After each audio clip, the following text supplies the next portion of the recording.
Hello and welcome everyone to another Simplicity Spotlight. I'm very excited to be your host again this week. Erica, would you mind just telling us a little bit about yourself and we can jump right in? Yeah. Hi, everybody. I am Erica Pauley. I am the founder of Track That Advisor. It's a data analytics, data storytelling company for financial advisors specifically.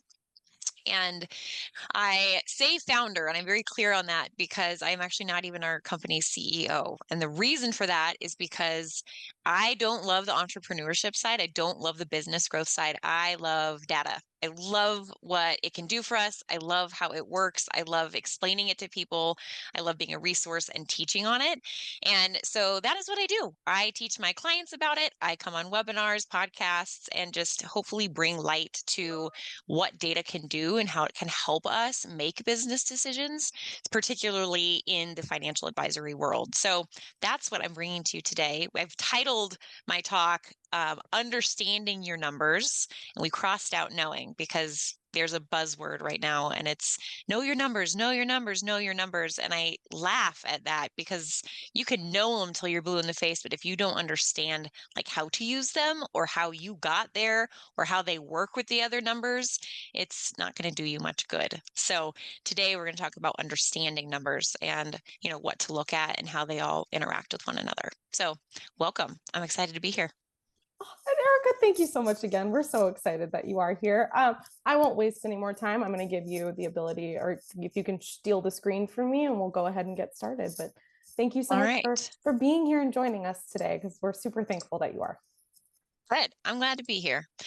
And like Jack said, if you want to interrupt and ask questions, just use the chat. I may or may not see it, but she's going to help be the MC there and work on that and ping me if there's any questions that come up that I missed. But you're welcome to throw them in as we continue on.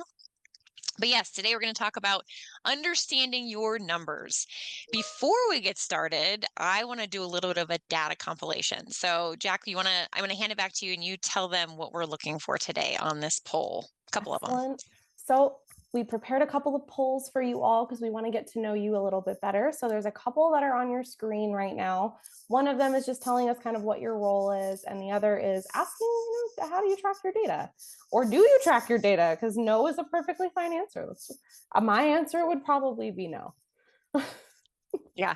And I want to tell people too, you and I were talking about this yesterday when we prepped for this call. And, there's this thing that people feel like ashamed if they don't track it, or you're tracking all of it and you're not using it and you feel embarrassed. There's nothing I haven't heard. So there should be no shame in it.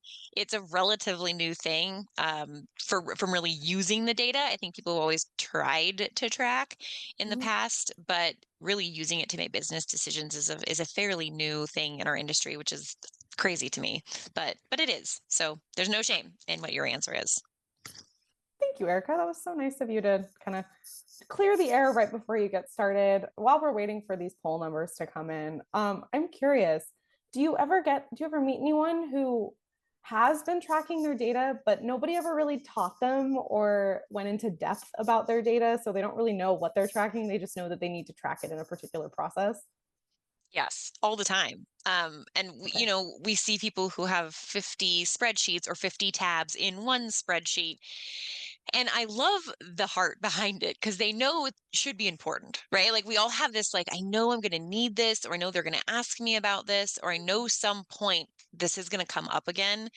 But it ends up just being a data desert where there's just so much information and there's no organized way for them to extrapolate stuff from it. And we're going to talk about that a little bit today. There's an exploratory side of data and there's an explanatory side of data. Like there's two very Wow. different types, and the exploratory is the mess, right? So there's a lot of people that we meet that have the mess. They're just not taking it like the one next step to go into the explanatory stage. But I always say good job if you're trying, because it's a web and it's a mess and it's in the weeds. So give yourself a pat on the back if you're there, even if it's messy. Wow. With that being said, I'm going to go ahead and close our poll. It looks like most of you did submit answers, so thank you so much for participating. Let's take a look at these results. So Ooh, okay. So it looks like we have about 50-50 of you are advisors, associates, CSAs, and then operations. We've got a couple of others. So if you are one of those others, feel free to put your job title into the chat if you want to share. Now, to my favorite part, and the part that selfishly makes me feel affirmed when I pull data. So to the 10 of you who are tracking your data, I want to give you all a gold star.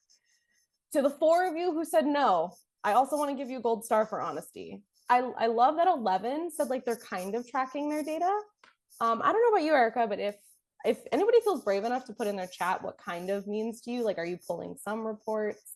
I'm sure we would love to hear that. And then thank you to the one person who was very honest and said we're supposed to track our data. I'm so happy you're here. Yay!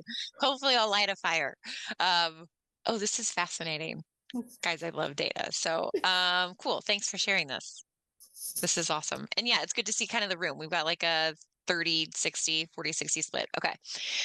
That's always helpful for me. So I will talk to you as the advisor business owner, and I will also talk to you as the support team. Both of you play a very vital role in understanding metrics, understanding how all of it works together. So I will get moving. So let's talk about where we're heading on our journey today. First, we're going to talk about just who we are and what we're actually doing in this space. We talk about data storytelling, but there's really 4 things that we're bringing to the industry. And then we're going to talk about oysters for a minute. And that's where we get into explanatory versus exploratory. Then we're going to go through the top things to track. I like to give prospects, clients, colleagues, peers some sort of framework or some sort of template for you to work off of to say, great, I'm supposed to know these things, but what am I supposed to know? A lot of you think you're supposed to know everything all the time, and you don't.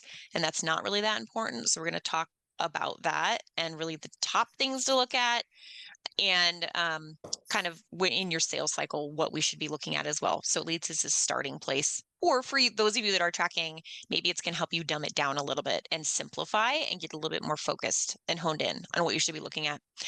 We're also going to talk about what the nation did in 2023. So every year I compile our clients' data into mass macro studies. And last year was about $3.9 billion and say, okay, where did it come from? What sources are they getting these leads from? What had happened in the sales cycle? Dinner seminars is a big one where people are writing business. What happened there? And what are the top 5 things for that? And then talking about where to go from here, just how do you track it, how you can get a hold of us, and then I'll answer questions at the end. But again, you are welcome to throw in Q&A during this entire session. I want to be answering questions as they come up. So who we are and what we do. We do 4 things. So 1, Track That Advisor helps people get good, clean data into a system. So a lot of people use like Redtail, Wealthbox, Salesforce. There's so many different methods and means for you to get information in. It's just typically not clean. So we provide templates and a platform for people to do that. We custom build it for them so they can track it, train the team how to track it.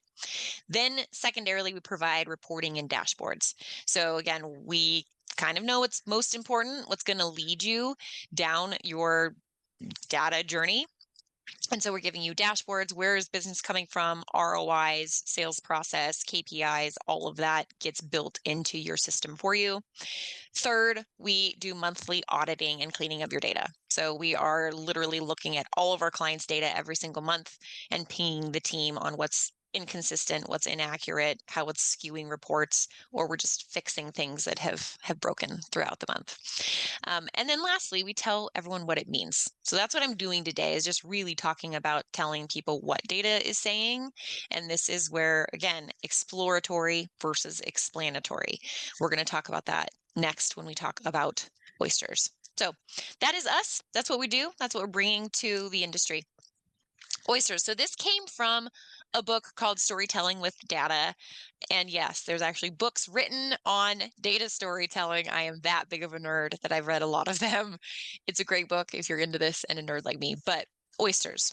So she uses an example that is so good. And it talks about if you can just picture, buckets and buckets of oysters in front of you. And in order for us to find a pearl, we have to go exploring. Like we have to open all of them. We have to go pick them up, open them, look and see if it's there. Great. If there is one, we can pull it out. But there's not each oyster has a pearl.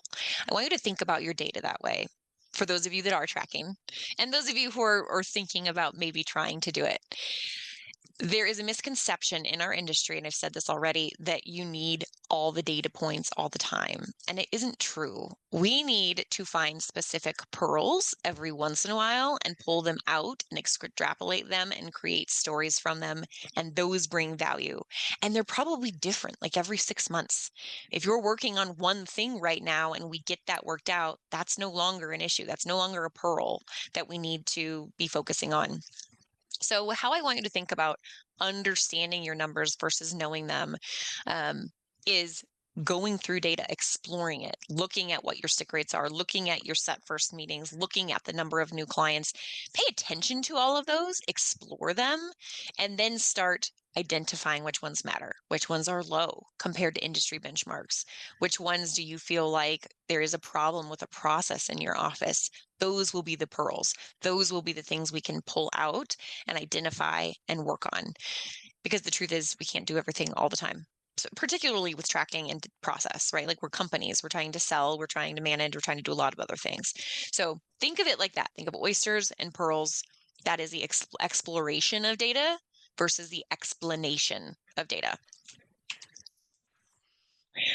The top 5 things. So now I'm going to go into where to start and what to look at. I have 2 slides on it. The top 5, this is the TTA top 5. We've used this for years.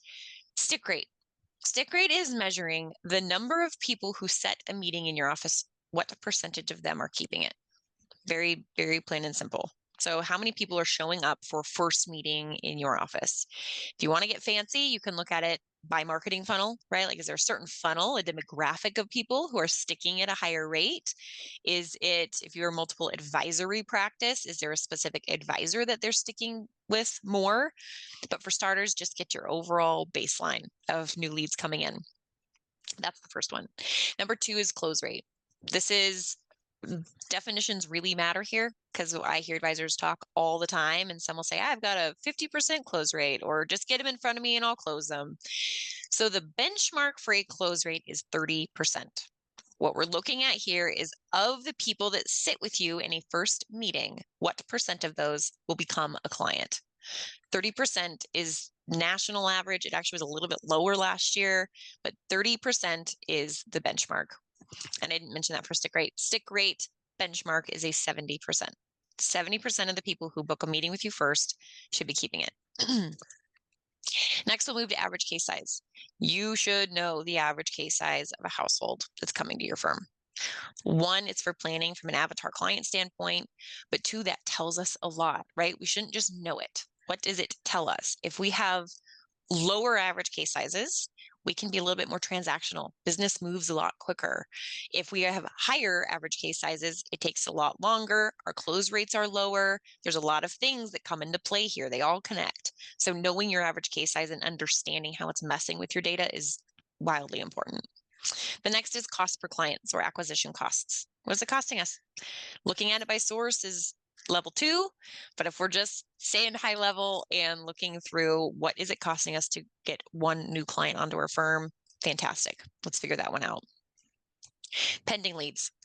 Open opportunities is another example for this. How many people are open opportunities right now? If you have too many, why are you spending money on marketing if we can't close the leads that are already in process right now? That's a huge one for us to look at. And going along with cost per client would be cost per appointment. Those 2 kind of go tag teamed. The benchmark for cost per client is $4,500. This is for people who are doing like mailers, potentially poking the radio, TV. It ends up making it higher. If you're doing digitally sourced leads only, it's typically going to be lower. It's going to be about $3,000 per client. So again, depending on where your business is coming from, that benchmark ebbs and flows a little bit. Average case size, there is no benchmark for average case size. This one, I don't care what it is. We don't see a better sales cycle for people. It's just that it affects the numbers differently, which is why it's an important thing to look at. and then pending leads. The only benchmark rule of thumb we have with pending leads, and I want you to think about as the year progresses. When we start the year, we are not going to have very many clients. We have no clients yet. We have a lot of pending leads, right? They're coming in. It's January, February. We have a lot of pending people. As the year progresses, we should see this go like this. It should be like a teeter-totter. At the end of the year, we have a ton of new clients and not as many pending. If you're already looking at this metric and you already have those numbers, like open opportunities and number of clients, go look at it, go examine it. If you have a lot of pending leads, get them closed before the end of the year. That'd be a huge thing to focus on. So that's the TTA top 5. Before I move on, are there any like urgent questions before we go into the sales process? Were there any Yeah, that came into Erica. the chat? Yes, actually. Okay. I'm curious. So we're talking about how these are the top 5 metrics. Do they affect each other at all, or do they exist pretty isolated from one another? Good question. They all affect each other. Yes. Ooh, okay. So if we have a ton of pending leads, right, we're talking about this teeter-totter. If there's a ton of pending leads, almost always your close rate's going to be low. It's going to be under a 30% because you're taking too long. We're taking too long to get people closed. They're taking a long time in the sales cycle, and therefore we can't hit that 30% close rate. That's a huge one. Same with average case size. Huge average case sizes, and I'm talking 800,000 to a million and above, close rates are almost always lower because they take long. Like big fish just take a long time to close. They take more meetings. They typically are traveling a lot more. They're not sitting in these 9 to 5 jobs. And so they're like, hey, we're going to be gone for a month. We'll connect a little bit later. So a lot of that does affect one another. One other one that I will mention that's not on here, and there's a reason it's not on here, and I'm sure most of you have noticed that it's not on here because it's the first question I get all the time, is ROI. ROI is not in our top 5. And if you think about, again, how they all connect, ROI is like the end of the equation. Like if all of these things are fine and all of these things are in benchmark, your ROI is fine. If your ROI is low, it means it's one of these things that is out of sync. And so measuring your ROI doesn't tell you much. It doesn't lead you, right? It's not a thread that we can necessarily pull. It doesn't tell you where the problem is. These will tell you where the problem is.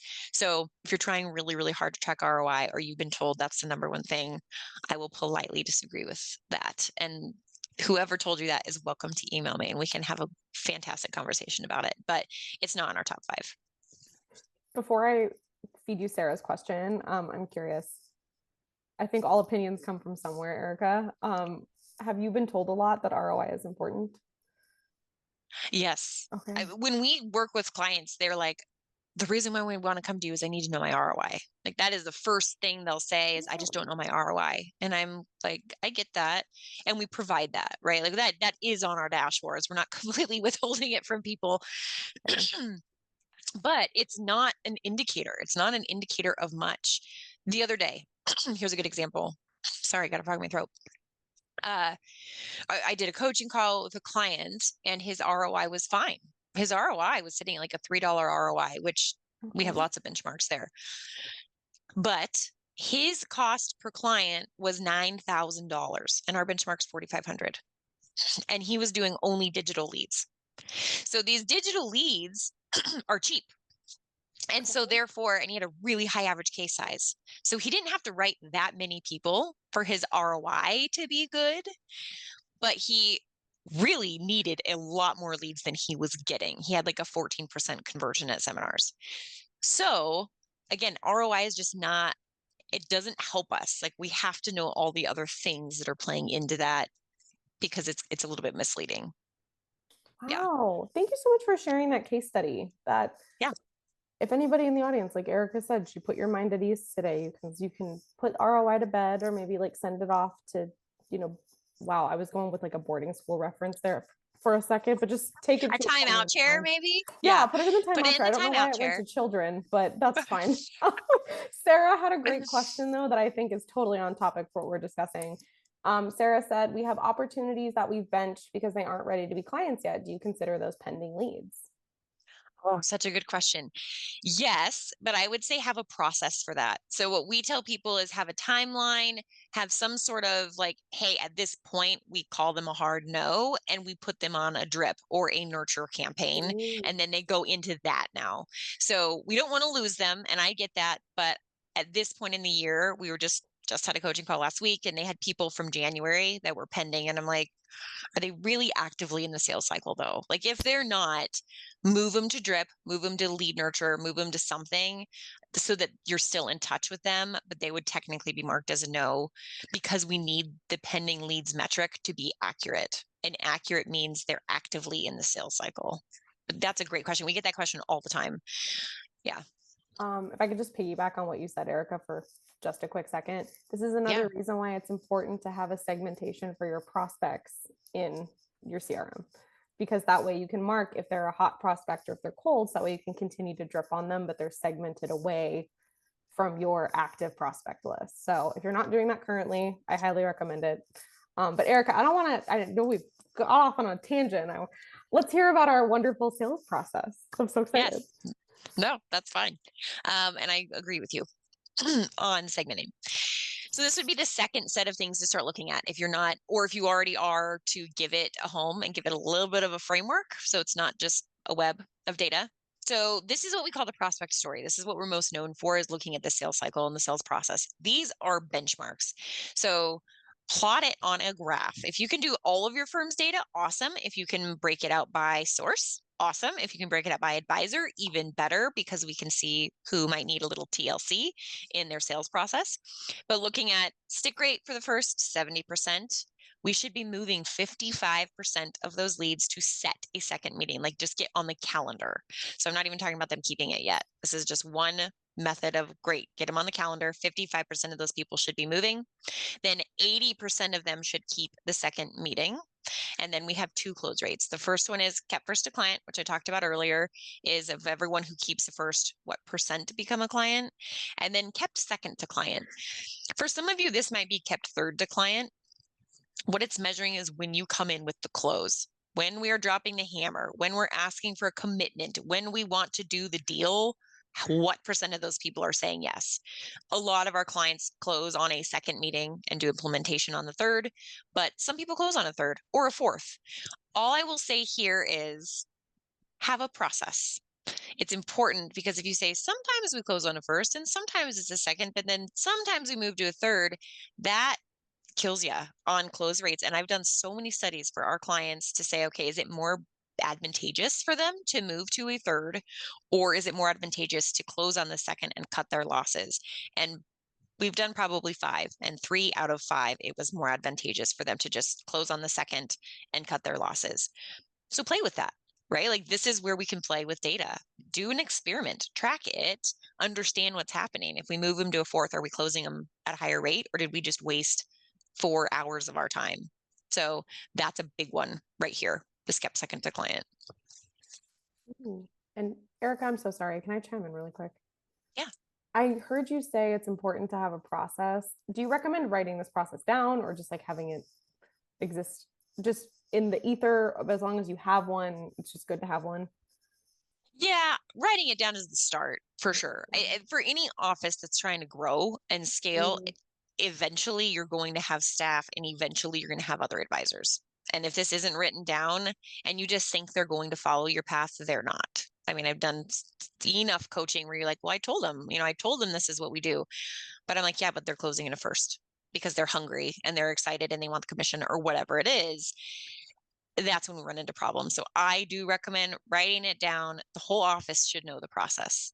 And way farther down the road, name your process, trademark your process. I mean, those are really important things to do ultimately, but I would highly recommend getting it written down to start.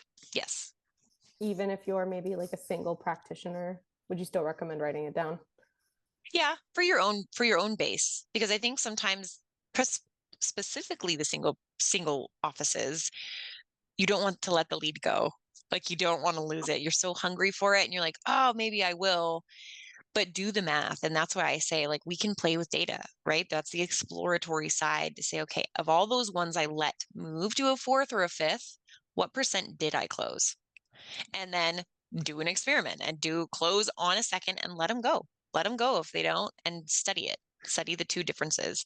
And I guarantee you, you're probably closing at a higher rate. Wow. I like that, how you said study your differences too. But I'm sorry, I won't. Oh, Good. please, we'll get back on No, I topic. like it. Keep it coming as they come for sure. And anybody else too. We're going to move into the 2023 aggregate study. So this was me looking through all of our clients' data, not all of them, probably half that we're able to pull data from that was clean. So looking through it, it was about 22,000 set first meetings. And this is where they came from. So why I like this and why it's pretty powerful is I think in the advisory world, everyone thinks there's some like unicorn magic bullet that they're missing out on. Like there's a lot of FOMO with marketing. And if most of you look at this, like there's nothing on here you haven't heard of.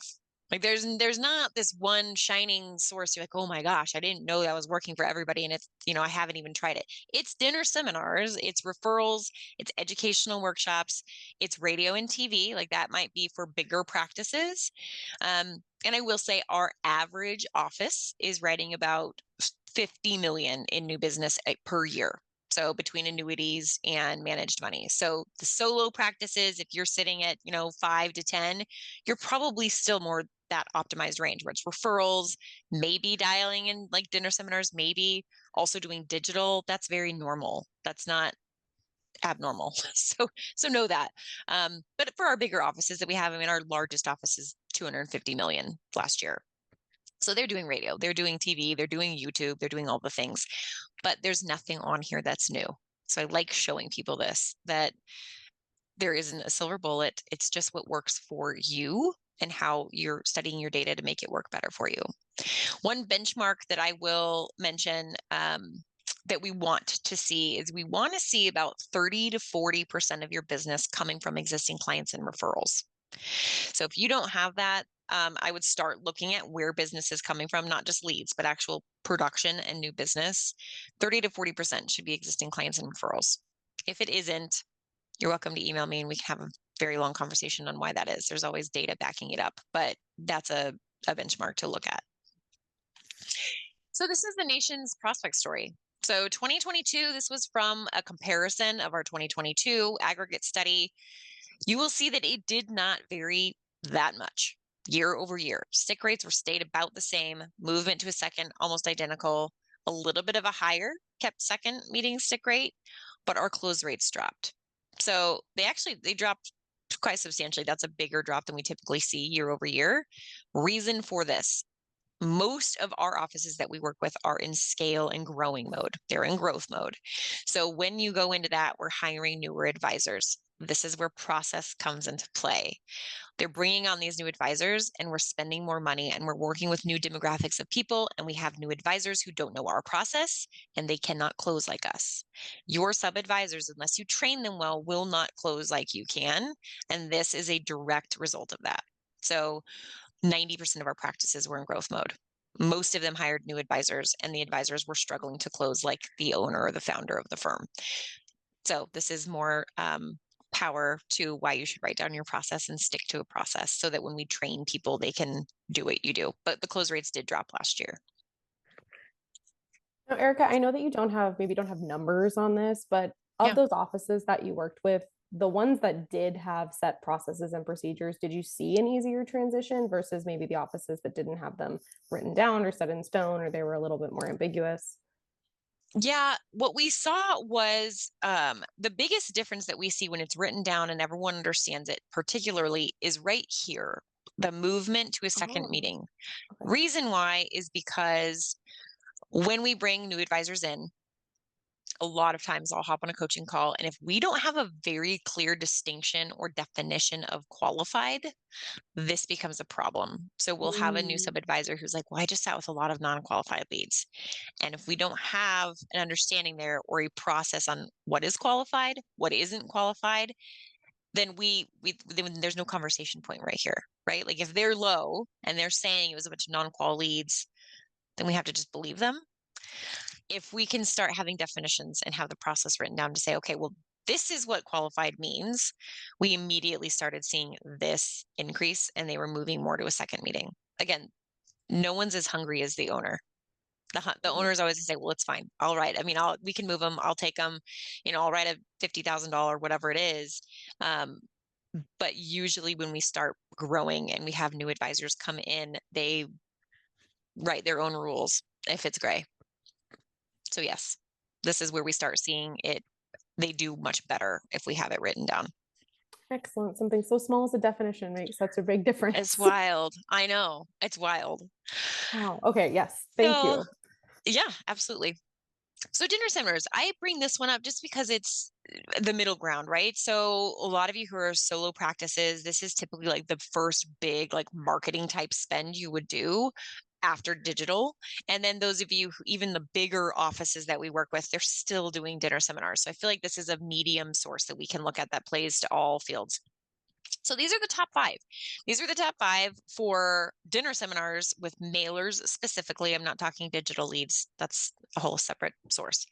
And what they did. So they had about a 66% stick rate. We had a 21% close rate. This is where we saw those new advisors coming in, struggling to follow suit. So we had a big drop in close rate. And this is also why that overall close rate that I showed you all before was lower, because of dinner seminars, because a big chunk of our leads were dinner seminars. So that heavily weighed that down. Average case size was about a $467,000 average case size, which is a unit, a family unit. Cost per client was $8,000. So again, I told you all our benchmark is $4,500. The national average was $8,000. Benchmarks are awesome, but they are a tool. They're not a rule. And we tell people that all the time. You can say, well, I don't apply to the benchmark because so XYZ. And I say, that's fine. Just know why you don't, right? Understand your number.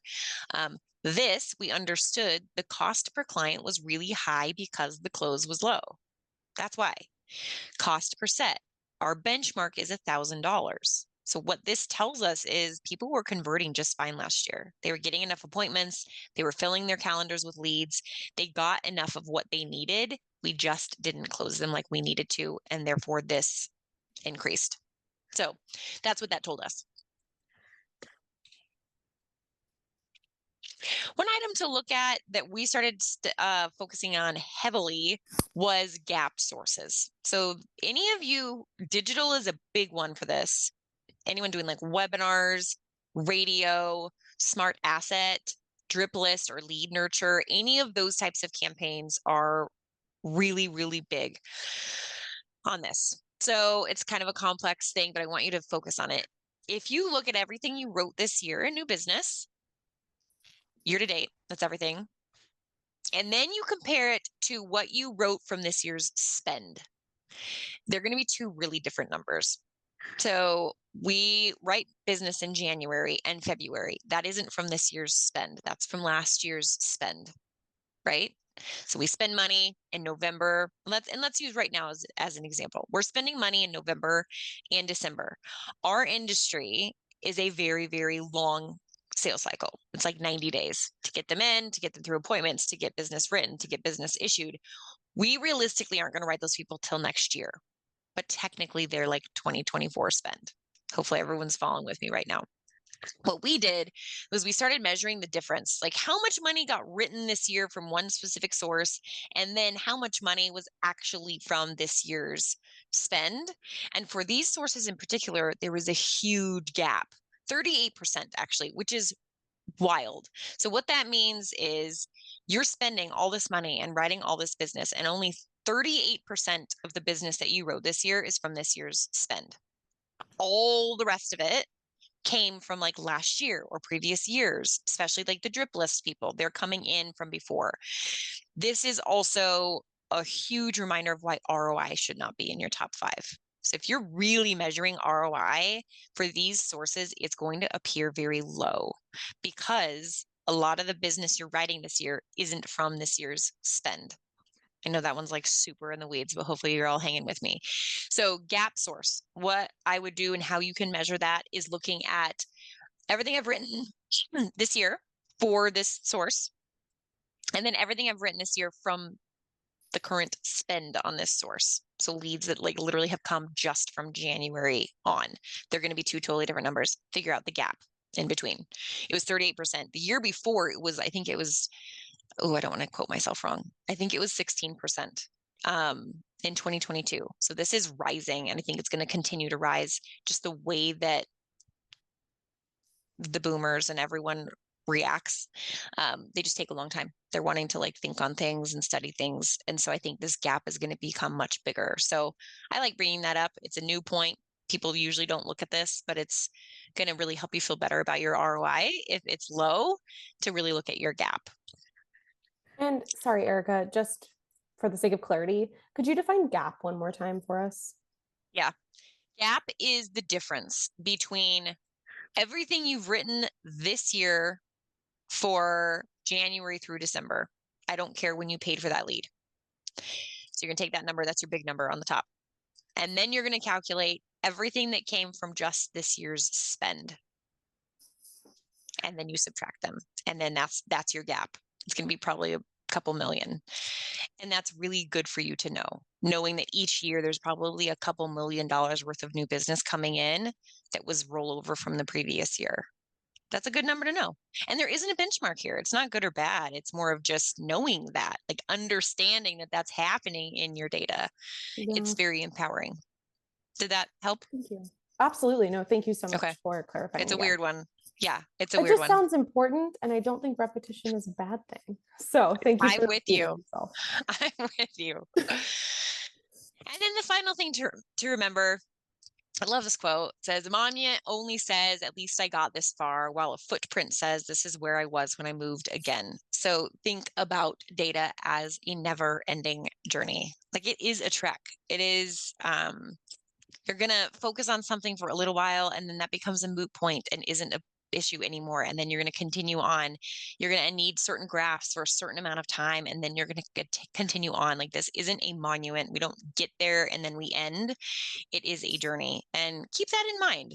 I think that it's important. Sometimes we have offices who, because they're not using the data, they want 15 different dashboards and we change it every month. That's not what I'm talking about. I'm talking about going slow and being methodical and getting the pearls and saying, this matters right now. We're going to go explore a little bit later and then find more pearls later.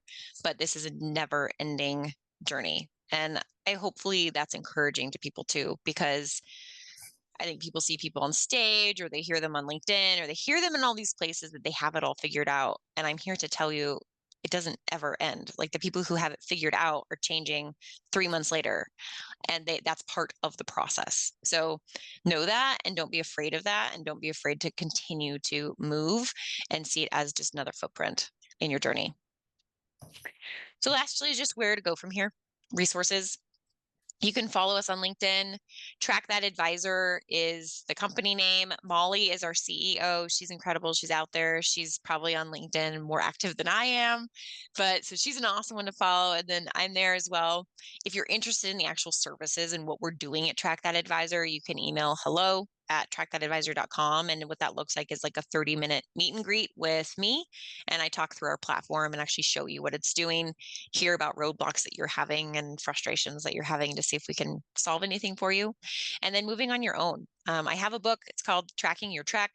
It is basically just like a field guide. It's a journal type entry. It's very short and sweet. It's more of like a workbook that you write in on how to do this, how to understand it. Where do I look? What do I pay attention to? As well as our website. It has tons of resources. That's our goal, is to teach and to be a resource to the financial world on just how the heck to do all these things. So that's a little bit more of just next steps. But that is my whole spiel for today. So I'm open for any questions. Erica, before we answer Jim's question, I just want to say thank you for making that so much simpler than any of my math teachers in high school could. Okay, that's the goal. No, thank you very much for laying out those kind of clear areas that you should be looking in, rather than maybe what everyone's just kind of leaned on for the last couple of years. Is, I don't really have a good word for it, honestly. It's just kind of like, that's how we've always done it. So Yeah. thank you. Yeah. Jim asked a great question, and I want to bounce over to here.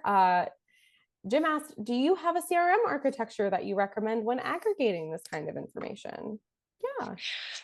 Ooh, good question. It can work on most CRMs. We integrate with several just on our platform specifically, but we've had lots of clients on lots of things. Salesforce, we've had people be able to pull their reports there. Redtail can do it as well. You kind of have to pull it out as a CSV and then build in your own reporting from there. But I don't think that there's any that we'd recommend necessarily. We just end up working with as many as we can, if that makes sense. But yeah, there's not one that's like amazing. Oh, cool. So it's kind of like a universal practice. It works everywhere. Yeah. Oh, that's good to Yeah. know, Erica. Thank you. Yeah. David asked, we are a team of 9, 3 advisors and 6 support staff. What would a typical engagement look like? Yeah, good question. That's something we can answer on a meet and greet. But what that looks like is we kind of build the customized trackers for you, whether it's an integration or not. We decide that on the call.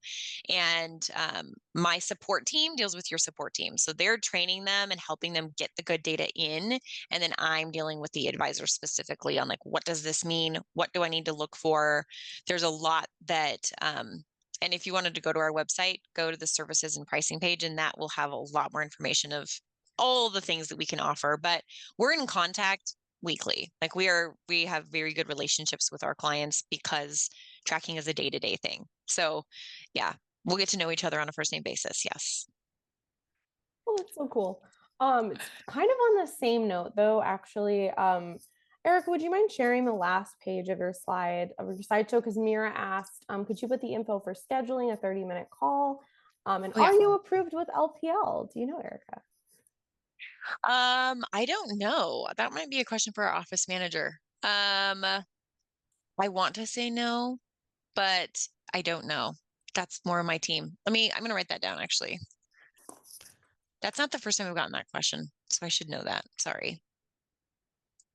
Absolutely. I know sometimes it can be difficult to locate what technologies are approved versus not Yeah. approved by broker dealers. Yeah. So Mira will definitely get an answer for you. Yeah. Cool. Well, Erica, as we kind of close out, because I know we have about 15 minutes. So if you do have any questions, anyone, feel free to submit those into the chat or the QA. I do have a couple of things I'd love to pick your brain about just while we're waiting. Yeah. Starting with, so dinner seminars. I was not surprised to see, actually, I was a little surprised to see that as number one. I thought it was going to be referrals, but is the dinner seminars encompassing of like other client loyalty events, or is it just purely like we had a dinner and you ate that dinner and now we are going to sign you? Good question. That one specifically is that. So we are pretty particular about tracking stuff. So we Really? also bring out like client engagement, wine and wisdom or like referral events. So we'll track Okay. referral events, existing client events separately. So yeah, that one was just send out a mailer, you come and hear the spiel. I'm asking you for an Wow. appointment, like direct sale. Because that was a pretty significant percentage. That was like Yeah. over 30%. Yeah, it's a massive percent. And Wow. I think a lot of people, one, want them to go away. Like a lot of advisors are like, they don't work anymore and they're so old school. And I'm That was like, my, I get yeah. it. I get it. But they still work. Like they still are doing their thing. And they look a little bit different now. Okay. Lots of like information on that, but they do look a little bit different for the different demographic of people that are starting to retire. But they still are working. They just are expensive, and it costs Sure. a pretty penny, and it's an evening, 2 evenings of your time. And that's where I think some advisors are kind of like, I want to be home for dinner. And I get that. So yeah. Absolutely. So last question. Just on this, I'm sorry. But so I'm curious, do you think it's worth it then? You think those events are worth it putting them on? Mhm. I do because what I see all the time is people will come, um, and they may not become a client right now because they're not ready to retire, but then they call you later, like a year later, and like, I went to one of your events and I remember you saying this and I'm ready now. And we see it all the time. And if you think about the like long-term payout of these, and I'm not even talking about this here, but when you think about long-term payout of, let's say we write 2 new clients. Well, in a year or two, they're going to have more money. Or, Aunt Yeah. Betty dies and brings us money, and now we have the existing client funds from them. It's bankrolling all of the existing client stuff that you now have. So you might have a short-term low ROI there, but ultimately, if you're bringing on new business and servicing them well, and they're going to refer people out to you, and you're writing new business for them each year, the ROI is, $4 or $5. So yes, it is worth it in the end. Oh, you all are brilliant. You're really looking at the big picture of things. I'm I love trying. that. That way, hey, I love the idea of being a master of your trade. And Erica, you definitely seem like I love that you know the numbers, but then you also know how they're important. Um, anyway, Thank you. Thank you. I will jump back into some questions now. Jim asked, do you review any marketing analytics on Google Analytics or Facebook ads, etc.? We do not. I will look at them if you want to email me, but we really start with seminar front end we'll look at, but like the digital side, the website side, that's not my niche. And so I wouldn't have too much of a weight in what I say there, but I would look at, cost per appointment. That's where I can start with, is like when they actually book and want to engage with you, we'd start there. But no, I stayed out of that. I tried to get into it for a little bit, but that was a lot. And I was like, you know what? I'm going to be the master of this trade right here. So we have a pretty hard line that we draw on the sand. Well, that's interesting. I'm curious, what was so complicated about it, or was there just what seemed too much? There's a lot of moving parts. There's a lot of moving parts on like, the ads and and the pay per click and which SEO words work and which ones don't. And then if you have a third party that's doing it for you, like it just opened up quite a bit. And it also was Wow. all before a sale, right? Like it's all the pre-sale. And my whole shtick in the beginning was like ROI and sales process and all this. And I'm like, there's a whole other arm of marketing that is pre-sale that I'm fine not getting into. So yeah, to me, it felt like probably how this feels like to most of you. That's how that felt to me. And I was like, that's too webby. That's too in the weeds. I'm not going to touch it. So Hey, I feel the same way. Instagram, Facebook marketing, that is a whole other beast. I'd love to learn more about it. I'm sure there are lots of other people that would too, but I completely yeah, agree with you. yeah, yeah. But good luck. Absolutely. Yeah. Good job, Jim. Yes. um, as we kind of close out here and we only have a couple minutes left, Erica, I'm going to say last call on questions. So if you have anything for Erica, go ahead and plug it in now. But I love to ask, especially because you founded this company and you clearly have a passion for numbers, what do you think is the biggest value that you give as a numbers expert? Mm.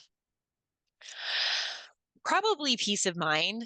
I think our Oh, industry has a lot of FOMO and a lot of people who go to the events and have a lot to say.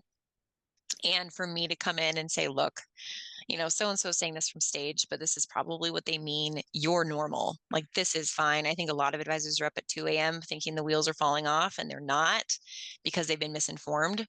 And so I see my role and like my calling in life, honestly, is to come in with like fresh eyes and with some grounding to say, this is the story. It's not good or bad. Here's some turns you might want to make, but like, we're good. We're fine. And most advisors are fine. So that's I think probably the biggest value that we bring is just letting people like sleep okay at night. I would say that's a massive value. As I get older, Good. there's definitely nothing better than a good night's sleep and Yeah. functioning on a good night's sleep. But Erica, thank you so much because Yeah. yeah, you are the expert, and I completely agree with what you said. We should let you be the expert, so then I can sleep soundly at night. And I think you all should do the same thing. Yeah. Um, but thank you again for joining us today. Thank you all for being here, Erica. This was delightful, and I'm sure everyone feels a little bit more educated and less afraid of numbers now because, I mean, ultimately, why was 6 afraid of 7? Because 7, 8, Because 9. that I knew that. My son told me that and I was blanking. I'd be lying if I said I didn't save that for the end of this webinar. That was good. That was good. That's awesome. Well, thank But you for having me. Hopefully people learned something. Again, that's our goal. So I appreciate you guys just having me on here. And yeah, if there's any questions, you're welcome to email us. You were awesome, Erica. Thank you again. And I hope everyone else, we can join us on another Simplicity Live soon. And I hope you all have a sparkly day. Bye. Thanks, everybody. Bye.